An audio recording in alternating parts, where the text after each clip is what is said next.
আন্দোলনের স্মৃতি ও চেতনা ভবিষ্যৎ প্রজন্মের কাছে তুলে ধরবে জুলাই গ্রাফিতি, বলছেন ঢাকা বিশ্ববিদ্যালয়ের উপাচার্য।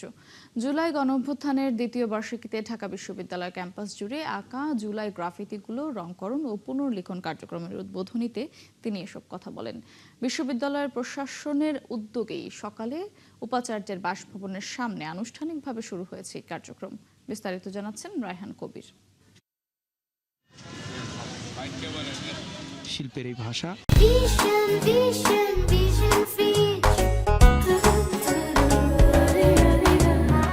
দেয়ালে লিখেছে জুলাই গণঅভ্যুত্থানের যত বিক্ষোভ। সেই অভ্যুত্থানের দ্বিতীয় বার্ষিকীতে উদ্যোগ নেওয়া হয়েছে ঢাকা বিশ্ববিদ্যালয়ের বিভিন্ন দেয়ালে অঙ্কিত গ্রাফিতিগুলো সংরক্ষণের। করা হচ্ছে রংকরণ ও পুনর্লিখন। সকালে উপাচার্যের বাসভবনের সামনে এই উদ্যোগের উদ্বোধন করেন ঢাকা বিশ্ববিদ্যালয়ের উপাচার্য অধ্যাপক ডক্টর ABM ওবায়দুল ইসলাম। এ সময় উপস্থিত ছিলেন প্রো উপাচার্য সহ চারুকলা অনুষদের ডিন ও বিশ্ববিদ্যালয় প্রশাসনের সদস্যরা।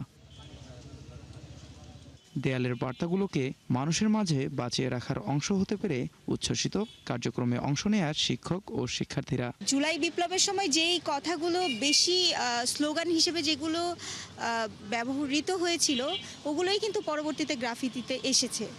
তো ওই চেতনাটা আসলে ধরে রাখার জন্যই আমরা এবারের গ্রাফিটি রিনোভেট করছি। আমাদের শিক্ষার্থীদের ছোট ছোট বাচ্চা যারা প্রাইমারি স্কুল থেকে শুরু করে একদম বিশ্ববিদ্যালয় পর্যন্ত সবাই এই গ্রাফিতিতে অংশগ্রহণ করেছে এবং তাদের এই স্পিরিটটা সারা বাংলাদেশে ছড়িয়ে গেছে। আমার মনে হয় এখানে গ্রাফিটির মধ্যে দেয়া বেশিরভাগ কথাগুলো এখনো আমাদের সমাজের সাথে, আমাদের বর্তমান পরিস্থিতির সাথে খুবই সামঞ্জস্যপূর্ণ। যারা কোনোদিন হয়তো ছবি আঁকেওনি তারাও কিন্তু চেষ্টা করেছে।